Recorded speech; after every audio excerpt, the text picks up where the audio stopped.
دنیا اس وقت صرف جنگوں میں نہیں الجھی ہوئی بلکہ ایک ایسی خاموش کشمکش میں داخل ہو چکی ہے جہاں میزائلوں سے زیادہ خطرناک چیز ڈیٹا، ڈرونز، پابندیاں اور مصنوعی ذہانت یعنی اے آئی بنتی جا رہی ہے۔ مشرق وسطیٰ سے لے کے تائیوان تک، یوکرین سے جنوبی ایشیا تک ایک نئی عالمی بساط بچھ رہی ہے جہاں امریکہ، چین، روس اور ایران براہ راست نہیں تو بالواسطہ ایک دوسرے کو آزما رہے ہیں۔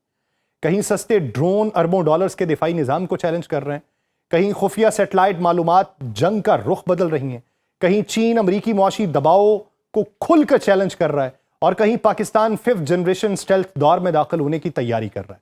سوال صرف یہ نہیں کہ اگلی جنگ کہاں ہوگی، بلکہ اصل سوال یہ ہے کہ آنے والی دنیا پر حکمرانی کس کی ہوگی؟ اس کے پاس جس کے پاس سب سے بڑی فوج ہے، یا اس کے پاس جو ٹیکنالوجی، معیشت اور انٹیلیجنس کو ایک ساتھ ہتھیار بنا سکتا ہے؟ آپ سب پر سلامتی ہو، میں یاسر رشید ہوں اور آپ دیکھ رہے ہیں سنو نیوز۔ ناظرین، دنیا کی دو سب سے بڑی طاقتیں ایک بار پھر آمنے سامنے بیٹھنے جا رہی ہیں، مگر اس بار ماحول صرف تجارتی اختلافات تک محدود نہیں بلکہ جنگ، ٹیکنالوجی، عالمی طاقت کے توازن اور مستقبل کی معیشت تک پھیل چکا ہے۔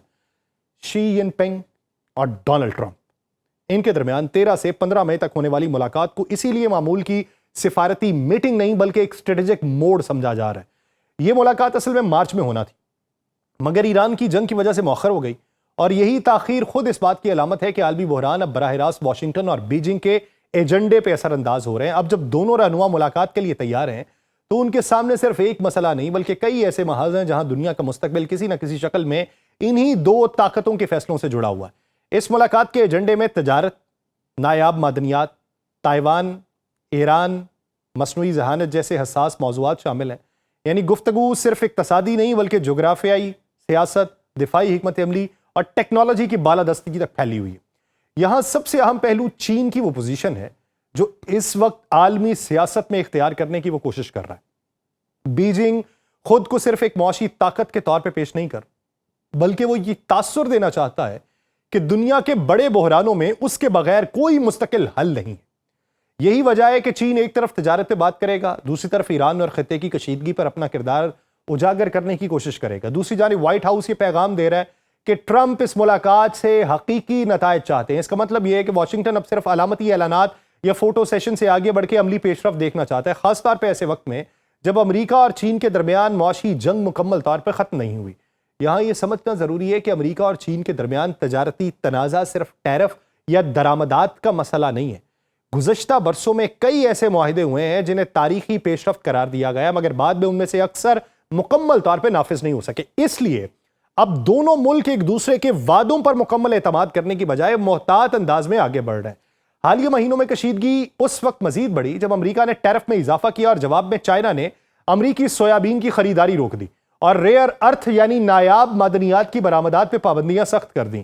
یہ نایاب معدنیات آج کی دنیا میں انتہائی اہم سمجھی جاتی ہیں کیونکہ جدید چپس، الیکٹرک گاڑیاں، میزائل سسٹمز اور جدید دفاعی ٹیکنالوجی انہی پر انحصار کرتی ہے۔ یہی وجہ ہے کہ اب ریئر ارتھ وار بھی عالمی طاقت کے مقابلے کا حصہ بنتی جا رہی ہے اور امریکہ جانتا ہے کہ چین اس شعبے میں بڑی برتری رکھتا ہے، جبکہ چین سمجھتا ہے کہ یہی اس کا ایک طاقتور معاشی ہتھیار ہے۔ اگرچہ گزشتہ سال ایک عارضی تجارتی جنگ بندی نے کشیدگی کچھ کم کر دی تھی مگر بنیادی اختلافات آج بھی برقرار ہیں۔ ٹیرف، مارکیٹ تک رسائی، تجارتی خسارہ اور ٹیکنالوجی کی پابندیاں اب بھی دونوں طاقتوں کے درمیان سب سے بڑے تنازعات میں شامل ہے۔ تجزیہ کاروں کے مطابق اس ملاقات میں ممکن ہے کہ موجودہ ٹریوس یعنی عارضی تجارتی نرمی کو بڑھانے پر بات ہو مگر فوری طور پہ کسی بڑے معاہدے کا امکان کم سمجھا جا رہا ہے۔ یہ وجہ یہ ہے کہ دونوں ممالک اب صرف مختصر فائدے نہیں، طویل المدتی اسٹریٹجک برتری کے حساب سے فیصلے کر رہے ہیں۔ اس ملاقات کا سب سے حساس اور خطرناک پہلو دراصل دو ایسے محاذ ہیں جو بظاہر الگ دکھائی دیتے ہیں مگر اب ایک دوسرے سے جڑتے جا رہے ہیں۔ وہ کون سے؟ ایران اور دوسرا تائیوان۔ یہی دو معاملات اس وقت واشنگٹن اور بیجنگ کے درمیان اصل اسٹریٹجک کشمکش کی علامت بن چکے ہیں۔ امریکہ اور چین دونوں جانتے ہیں کہ تائیوان ان کے تعلقات کا سب سے بڑا فلیش پوائنٹ بن سکتا ہے۔ چین تائیوان کو اپنے علاقے کا حصہ سمجھتا ہے اور مسلسل یہ مطالبہ کرتا رہا کہ تائیوان کے لیے یونائٹڈ اسٹیٹس اپنی سیکیورٹی وابستگی کم کرے۔ دوسری طرف واشنگٹن کو خدشہ ہے کہ اگر اس نے کمزوری یا پسپائی کا اشارہ دیا تو بیجنگ اسے اپنے لیے اسٹریٹجک موقع سمجھے گا۔ اسی لیے اس ملاقات میں تائیوان صرف ایک جزیرے کا معاملہ نہیں بلکہ ایشیا میں طاقت کے توازن کا سوال بن چکا ہے۔ امریکہ یہ نہیں چاہتا کہ چین یہ سمجھے کہ معاشی یا سفارتی ڈیلز کے بدلے واشنگٹن اپنے اتحادیوں سے پیچھے ہٹ جائے گا، جبکہ چین یہ دیکھ رہا ہے کہ آیا امریکی دباؤ، مشرق وسطیٰ کی جنگ اور عالمی معاشی مسائل واشنگٹن کی توجہ تقسیم کر رہے ہیں یا نہیں۔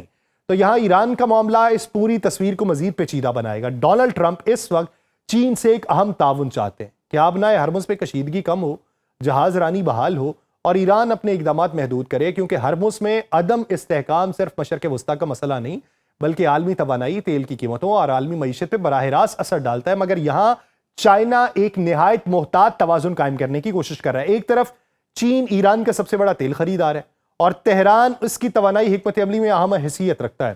دوسری طرف بیجنگ یہ بھی نہیں چاہتا کہ مکمل طور پہ ایران کے ساتھ کھڑا دکھائی دے اور اس وجہ سے امریکہ کے ساتھ اپنے معاشی مفادات کو خطرے میں ڈال دے۔ اس لیے چین اس بحران میں ایک ایسی پوزیشن لینے کی کوشش کر رہا ہے جس میں وہ بیک وقت ثالث، معاشی طاقت اور محتاط اسٹریٹجک کھلاڑی نظر آئے۔ یہی وجہ ہے کہ بیجنگ مسلسل ڈی ایسکلیشن اور سفارتی حل کی بات کر رہا ہے، مگر ساتھ ہی ایران اسے اپنے تعلقات برقرار رکھنے کا عندیہ بھی دے رہا ہے۔